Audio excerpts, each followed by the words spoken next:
This is a Kidde carbon monoxide alarm.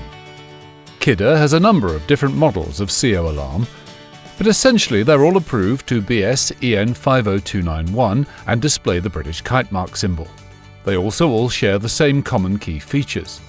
This particular one is the 7CO. On the front, there is a large Test Reset button. Press this to test that the alarm is powered and working. On this model, the green LED flashes every 30 seconds to indicate that the alarm has power and is operating correctly. This is often easier to see in the dark. This is the red LED, and it flashes simultaneously with the loud alarm when dangerous levels of CO are detected. The red LED will flash and the sounder will chirp to indicate low battery power and also to indicate the end of life of the alarm.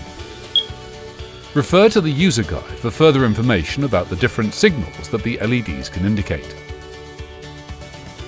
This is the alarm sounder. It's where the loud 85 decibel alarm sound is emitted. It's not where the gas is detected from.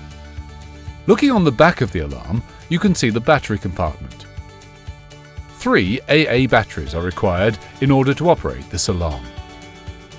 This model has an LCD digital display screen, which shows CO levels detected at all times. This will usually show 0 under normal conditions.